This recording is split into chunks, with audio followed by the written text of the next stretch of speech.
अगर आप trading already करते हो तो ऐसा बहुत बार हुआ होगा स्टार्टिंग में कि आप कुछ ट्रेड कर रहे हो एंड उसके बाद आपको समझ में नहीं आ रहा कि उसको एग्जिट कैसे करना है, स्टॉप लॉस कैसे लगाना है और भी बहुत सारे ऐसे प्रॉब्लम आपने फेस किए होंगे स्टार्टिंग में ही। एंड अगर आप न्यू हो तो कोई प्रॉब्लम नहीं है, उसका ट्यूटोरियल यहाँ पर मिल जाएगा। एंड अगर आप ओल्ड हो तो बट ऑब्वियस आपको ये सारी चीजें ऑलरेडी आती होगी तो ये आप स्किप कर सकते हो। सो डीमैट अकाउंट क्या होता है उसके बारे में जानते हैं सबसे पहले। एंड उसके अंदर कौन कौन से टाइप के ऑर्डर होते हैं, कैसे हम लोग प्लेस कर सकते हैं उन ऑर्डर को, वो जानते हैं। सबसे पहले मैं अपना स्क्रीन शेयर ऑन कर लेता हूँ। अब कैसा है कि डीमैट अकाउंट की बहुत सारी कंपनीज होती है, तो हर एक कंपनी के लिए अपन ओपन करके नहीं दिखा सकते, तो इसके लिए मैंने एक कॉमन सा फ्लो चार्ट बना लिया है जो सब में होता है, ठीक है। सो उसके थ्रू समझते हैं। सबसे पहले व्हाट इज डीमैट, ठीक है। तो डीमैट बेसिकली एक टाइप ऑफ अकाउंट है जहां पे आपके शेयर्स जो है वो डिजिटल फॉर्म में स्टोर किए जाते हैं। डीमैट का फुल फॉर्म है डीमटेरियलाइज्ड, मींस आपके जो शेयर्स है वो डीमटेरियलाइज यानी कि डिजिटल फॉर्म में स्टोर किए जाते हैं, ठीक है। ये जो डीमैट अकाउंट है ये हमें हमारा ब्रोकर प्रोवाइड करता है, ठीक है। जैसे कि हम मैंने ऑलरेडी बताया था कि हम लोग डायरेक्टली कोई भी स्टॉक एनएससी या बीएससी से नहीं खरीद सकते। हम लोग को चाहिए होता है कोई इंटरमीडिएट, कोई ब्रोकर।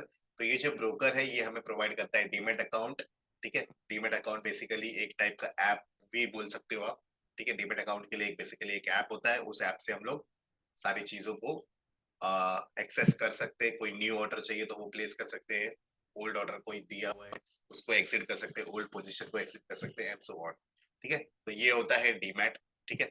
बेस्ट डीमैट अभी के टाइम पे वो है फायर्स का, जीरोधा का एंड अपस्टॉक्स का, ठीक है। आपको लिंक मिल जाएगा डिस्क्रिप्शन बॉक्स के अंदर, आप साइन अप कर सकते हो अगर आपके पास डीमैट अकाउंट नहीं है तो। एंड साइन अप के कुछ बेनिफिट्स है, जैसे कि मैंने स्टार्टिंग में ही बताया था कि फर्स्ट बेनिफिट क्या है कि आपको एक चैलेंज करने का मौका मिलेगा जिससे आप आपका इम्प्रूवमेंट भी ला सकते हो आपकी ट्रेडिंग में, एज वेल एज आपको गिफ्ट भी मिल सकता है हमारी तरफ से। हम लोग कैश प्राइस रखेंगे, नॉट गिफ्ट भी मिल सकता है, you will get a gift, ठीक है। एक टाइप का चैलेंज है, उसका अगर आप कंप्लीट कर लेते हो तो आपको कुछ कैश प्राइस मिलेगा, ठीक है। क्या कैश प्राइस मिलेगा वो आपको चैलेंज लेने के टाइम पे मालूम पड़ेगा। जैसे ही आपको चैलेंज लेना होगा आपको बस सिंपली हमें व्हाट्सएप करना है that I want to take a challenge, and उसके बाद आप डायरेक्टली चैलेंज के पार्टिसिपेंट बन जाओगे। फर्स्ट थिंग, फर्स्ट बेनिफिट तो ये है। सेकंड बेनिफिट ये है कि अगर आप अकाउंट ओपन करते हो तो आपको हम लोग लाइव मार्केट में भी थोड़े बहुत शेयर्स या कोई भी स्टॉक है जिसमें ट्रेड बन रही है वो शेयर करते रहते हैं। इवन दो ये एक टेम्पररी सोल्यूशन है, बट अगर आप एकदम स्टार्टिंग से बिगिन कर रहे हो तो आपको थोड़ा बहुत कॉन्फिडेंस नहीं रहता है, तो ये आपको थोड़ा बहुत हेल्प करेगा, ठीक है। मेरा सजेशन यही रहेगा कि आप इसको थोड़ा टाइम के लिए यूज करो, ठीक है। ये जो सर्विस है जिसके अंदर हम लोग हमारा ट्रेड को शेयर करते हैं कुछ टाइम के लिए यूज करो, फॉर स्टार्टिंग 3 मंथ, 1 ईयर या 6 मंथ के लिए, और उसके बाद आप खुद ही एक्सिट मार देना, बिकॉज मैं चाहता हूँ कि आप एक इंडिपेंडेंट ट्रेडर बने, ठीक है। सो ये हो गया अबाउट द बेनिफिट्स, ठीक है। सेकेंड, कोई भी आप डीमेट अकाउंट को ओपन करोगे, ठीक है, लॉग इन करोगे, आपका आईडी पासवर्ड डालोगे, तो उसके अंदर दो चीज हमेशा हमेशा दिखती है। एक होता है पोजीशन और दूसरा होता है पोर्टफोलियो, ठीक है, as well as watch list. Let me add one more thing.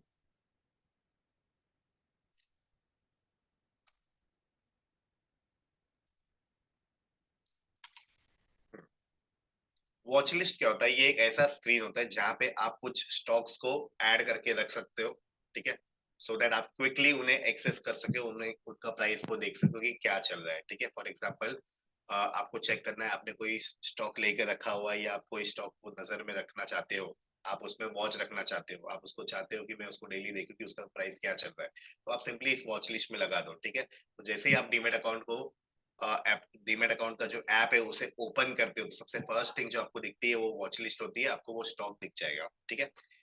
Second is position and third one is portfolio, ठीक है। ये दोनों आपस में इंटरकनेक्टेड है, ठीक है। जब आप कोई स्टॉक को खरीदते हो और उसे लॉन्ग टर्म के लिए होल्ड करते हो, ठीक है, तो उसमें क्या प्रॉफिट चल सॉरी उसमें क्या प्रॉफिट चल रहा है, या अगर वो लॉस में तो कितना लॉस हो रहा है, वो सारी चीजें एक जगह पे दिखती है और वो होती है पोर्टफोलियो, ठीक है। ये भी आप डीमेट अकाउंट में आप थोड़ा प्ले अराउंड करोगे तो आपको मिल जाएगा, ऑब्वियसली फर्स्ट पेज पे ही रहेगा, ठीक है। फर्स्ट पेज के बॉटम पे साइड पे आपको कहीं ना कहीं दिख जाएगा पोर्टफोलियो, ठीक है। तो पोर्टफोलियो में क्या होता है आपका जो स्टॉक्स आपने लॉन्ग टर्म के लिए होल्ड किए उसका बेसिकली पोजीशन दिखाता है वो कि क्या प्रॉफिट या लॉस में वो चल रहा है, ठीक है। एंड जो पोजीशन होता है, पोजीशन जो है बेसिकली जो पोर्टफोलियो के बाजू में होता है, उसके अंदर आपको इंट्राडे ट्रेड जो आपने लिए है उसका क्या पोजीशन चल रहा है वो दिखाता है। पोर्टफोलियो में लॉन्ग टर्म ट्रेड का पोजीशन दिखाता है और पोजीशन जो है वो अलग से टैब होता है, उसके अंदर इंट्राडे ट्रेड का क्या पोजीशन चल रहा है वो दिखाता है। नाउ एक कॉमन मिस्टेक जो लोगों से स्टार्टिंग में हो जाती है वो ये है कि जब वो लोग कोई उनका ओल्ड स्टॉक को सेल करते हैं पोर्टफोलियो में से, तो वो पोजीशन में दिखने लगती है, ठीक है। आई रिपीट, जब वो लोग कोई ओल्ड स्टॉक जो उनके पास होल्डिंग्स में था, जो होल्डिंग्स वाला स्टॉक जो है उनके पोर्टफोलियो वाले कोई स्टॉक, उसे जब भी वो लोग सेल करते हैं तो वो उन्हें पोजीशन में दिखने लग जाता है, ठीक है। और उन्हें लगता है कि उन्होंने कोई गलती से इंट्राडे ट्रेड ले लिया और वो उन्हें एग्जिट करने लग जाते हैं, ठीक है। ये गलती कर देते हैं, जबकि ऐसा कुछ करना नहीं होता है। अगर आप कोई होल्डिंग को सेल करते हो तो पोजीशन में दिखेगा, बट उसे हमें टच नहीं करना है, ठीक है। वो at the end of the day अपने आप एडजस्ट हो जाएगा, ठीक है। सो ये हो गया demat. And second one is watch list, position, portfolio. I don't know why आज बहुत ज्यादा टंग स्लिप हो रहा है। Third thing, types of product, ठीक है। तो दो टाइप के प्रोडक्ट होते हैं, मतलब कोई भी शेयर को आप बाय करने जाओगे, ठीक है, तो आपको दो ऑप्शन मिलता है, डिलीवरी या फिर इंट्राडे, ठीक है। डिलीवरी मतलब आप कोई स्टॉक को चाहते हो कुछ समय, लंबे समय के लिए लेना, या फिर 2 दिन 4 दिन या मल्टीपल डेज के लिए, ठीक है। स्विंग ट्रेड या पोजिशनल ट्रेड अगर आप लेना चाहते हो तो बेसिकली आपको डिलीवरी का ऑप्शन सेलेक्ट करना पड़ता है। जेरोधा का अगर आप डीमैट यूज कर रहे हो तो उसके अंदर ये चीज सीएनसी लिख के आती है, ठीक है। एंड अगर आप सेम डे के लिए चाहते हो, आप चाहते हो लेवरेज फैसिलिटी को यूज करना, तो आप इंट्राडे की इंट्राडे पे क्लिक कर सकते हो, ठीक है। इंट्राडे में क्या होता है, एक लेवरेज मिल जाता है, बस पर वो बस एक ही दिन के लिए होता है एंड एक दिन के अंदर आपको स्क्वायर ऑफ भी करना होता है, ठीक है। आगे, टाइप्स ऑफ ऑर्डर, ठीक है। समझो कि आपने सेलेक्ट कर लिया है, ठीक है, कि डिलीवरी पे परचेज करना है या इंट्राडे पे परचेज करना है, आपने जो भी है वो सेलेक्ट कर लिया है, ठीक है। अब सेलेक्ट करने के बाद आपको पूछा जाएगा बाय करने के टाइम पे कि आप लिमिट पे बाय करना चाहते हो या मार्केट प्राइस पे बाय करना चाहते हो, ठीक है। अगर आप डिलीवरी का ऑप्शन सेलेक्ट करते हो तो आपको पूछा जाएगा कि आप लिमिट पे बाय करना चाहते हो या मार्केट प्राइस पे। लिमिट पे क्या होता है, क्योंकि मार्केट देखो कंटिन्यूअसली फ्लक्चुएट कर रहा होता है, ठीक है। आप देखोगे लाइव मार्केट तो वो फ्लक्चुएट होता है, जैसे कि 100 रुपीज चल रहा है तो 100.1, 100.4, 100.5, 111, सॉरी 101, 99.7, ऐसा कंटिन्यूअसली फ्लक्चुएट कर रहा होता है। तो आप चाहते हो कि एक पर्टिकुलर पॉइंट पे ही वो बाय हो, तो वो टाइम पे आप लिमिट को यूज कर सकते हो, ठीक है। लिमिट ऑर्डर को सेट कर दो 99.5, तो जब उसका प्राइस 99.5 पे आएगा तो ऑटोमेटिकली वो बाय हो जाता है, ठीक है। अब एक इंपॉर्टेंट चीज, अगर समझो कि प्राइस 100 चल रहा है, ठीक है, आप चाहते हो कि वो 105 पे बाय होए, तो लिमिट मत लगाओ 105 के लिए, ठीक है, क्योंकि नेचुरली बाय ऑर्डर सस्ते होने चाहिए, तो जो करंट प्राइस चल रहा है वो उसी पे ऑटोमेटिकली बाय हो जाएगा। तो याद रखना ये चीज कि अगर कभी आपको ऊपर वाला प्राइस पे बाय करना है तो लिमिट ऑर्डर नहीं करना है, वो टाइम पे आपको एक अलग स्टॉप लॉस वाली फैसिलिटी होती है, उसको यूज करना होता है, ठीक है। स्टॉप लॉस करके ऑप्शन आएगा, आपको उसे सेलेक्ट करना रहेगा एंड फिर उसमें लगाना होगा कि हाँ मुझे 105 पे बाय करना है, तो वो 105 पे जब आएगा तब वो ऑटोमेटिकली बाय हो जाएगा। सेकेंड, मार्केट प्राइस, ठीक है। मार्केट प्राइस पे अगर आप बाय करते हो तो बट ऑब्वियस सी बात है, जो मार्केट प्राइस चल रहा है तो उस पे ही बाय हो जाएगा वो, ठीक है। ना तो वो कुछ देखेगा कि आपने कौन सी लिमिट लगाई हुई है। बेसिकली मार्केट प्राइस पे आपसे पूछेंगे भी नहीं कि क्या लिमिट पे चाहिए आपको, जो प्राइस चल रहा होगा मार्केट का, जो प्राइस पे बायर्स अवेलेबल होंगे, सेलर्स अवेलेबल होंगे, उसके बीच में वो ट्रांजेक्शन हो जाता है, ठीक है। सो ये हो गया लिमिट, ये हो गया मार्केट प्राइस, ठीक है।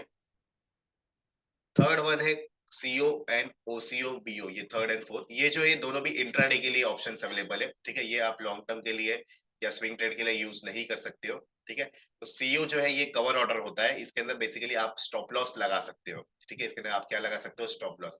एंड ओसीओ जो होता है या BO, that is bracket order, इसके अंदर आप stop loss as well as target दोनों भी लगा सकते हो, स्टॉप लॉस भी लगा सकते हो, टारगेट भी लगा सकते हो, ठीक है। फिर fifth one, stop loss limit. ठीक है, स्टॉप लॉस लिमिट मतलब जैसे कि आपने कोई चीज को बाय कर लिया, 100 रुपीज पे बाय कर लिया। ठीक है, अब आपका स्टॉप लॉस जो है, समझो कि अगर वो एग्जाम्पल 95 रुपीज का है। ठीक है, तो आप वो अगर स्टॉप लॉस लगाया तो आप दो तरीके से लगा सकते हो, या तो स्टॉप लॉस मार्केट लगा के 95 सेलेक्ट कर लो, तो अगर उसका प्राइस 95 तक आता है तो वो टाइम पे जो भी बेस्ट प्लेस पे ट्रांजैक्शन हो सकता है वो हो जाएगा। मींस 95 पे आपने सेल ऑर्डर लगा के रखा है, अगर बायर 95 के आसपास प्रेजेंट है तो वो उस जगह पे ट्रांजैक्शन हो जाएगा। ठीक है, ये स्टॉप लॉस मार्केट पे होता है। आई डोंट सजेस्ट यू कि स्टॉप लॉस मार्केट पे जाओ, stop loss limit is the best option. ठीक है, आपने 100 पे बाई किया है, आप 95 पे सेल करना चाहते हो तो क्या करो, ट्रिगर प्राइस जो है वो 95 सेट कर दो, और प्राइस जो है वो 95 के थोड़ा सा नीचे 94.9 या 94.8 सेट कर दो। तो इसमें क्या होगा, 94.8 से 95 के बीच में ही वो सेल होगा। यहाँ पे अगर आपने 95 लगाया तो हो सकता है कि वो सेल जो है ना, आपने बाई किया वो सेल उसके नीचे हो जाए, तो आप सोचोगे यार बड़ा लॉस हो गया, मैंने तो 95 पे रखा था और ये सेल तो 93 पे हो गया। तो इसके लिए स्टॉप लॉस मार्केट नहीं लगाने का, क्योंकि इसमें थोड़ा बहुत कभी कभार प्रॉब्लम आ सकती है, तो स्टॉप लॉस लिमिट का ही यूज करो। एंड इसका मैंने ऑलरेडी एक यूज बताया कि अगर मार्केट 100 रुपीज चल रहा है, आप चाहते हो 105 पे बाय करना, तो वो टाइम पे आप स्टॉप लॉस का फीचर यूज कर सकते हो। ठीक है, फिर आता है एक AMO, that is after market order. ठीक है, मार्केट अगर बंद है पर आप चाहते हो कोई ऑर्डर प्लेस करना, तो आप AMO का यूज कर सकते हो। ठीक है, वैसे ये transaction most of the time execute नहीं होता है, बट फॉर योर नॉलेज आप अभी याद रखो कि मार्केट जब बंद है वो टाइम पे अगर आपको ऑर्डर डालना है तो आप लगा सकते हो। ठीक है, मोस्टली तो एग्जीक्यूट नहीं हो पाता है वो, बट अगर हो गया एग्जीक्यूट तो वेल एंड गुड। ठीक है, उसके बाद आता है वैलिडिटी। वैलिडिटी जो है वो है डे एंड IOC, तो आपको डे सेलेक्ट करना है बाय डिफॉल्ट, IOC ये सब कुछ सेलेक्ट नहीं करना है, जो है वैसे ही रहने देना है। ठीक है, so this is all about demat. ठीक है, एंड जैसे कि मैंने आपको बता दिया कि लिंक अवेलेबल है डिस्क्रिप्शन में, तीनों डीमैट अकाउंट का आप ओपन कर सकते हो। ठीक है, इससे आपको एक्स्ट्रा बेनिफिट मिल सकता है। ठीक है, तो चलिए मिलते हैं नेक्स्ट वीडियो में एंड डिस्कस करेंगे ऐसे कौन सी चीजें हैं जो हमें करनी है before we go to chapter number 2। ठीक है।